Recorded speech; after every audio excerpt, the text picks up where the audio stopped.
এই শহরে সবারই কষ্ট আছে, কেউ প্রকাশ করে আর কেউ হাসির মাধ্যমে উড়িয়ে দেয়। পাতা ধরার আগে পাতার রং বদলে যায়, মানুষ বদলানোর আগে মানুষের কথা বলার ধরন বদলে যায়। এই ব্যস্ত শহরটি যেমন ছিল তেমনই থাকবে, কিন্তু বদলে যাবে কিছু গল্প, কিছু স্মৃতি। গল্পটা তখনই ভালো ছিল যখন তুমি ছিলে অপরিচিত, আর আমি ছিলাম আমার আমিতে সীমাবদ্ধ। হয়তো আমি একা, তবে অনেকটা ভালো আছি। কিছু ক্ষণিকের জন্য কারো টাইম পাসের কারণ হতে চাই না। জীবনটা কবেই মুক্তি পেয়ে যেত যদি না ধর্মে আত্মহত্যা নিষেধ না হতো।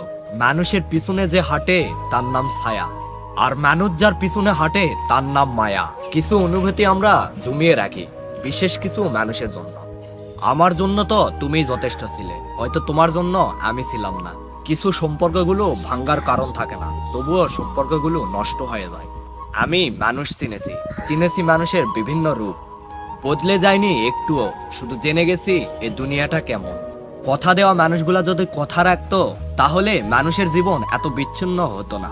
এই শহরের সবাই অভাবের সাথে যুদ্ধ করে, কারো অর্থের অভাব, আবার কারো প্রিয়জনের অভাব। হারিয়ে ফেলেছি মানসিক শান্তি, তাই আর কারো অবহেলিত শহরে হাঁটতে চাই না। মানুষ কল্পনায় হাসে, আবার সে কল্পনায় কাঁদে। কি অদ্ভুত, তাই না?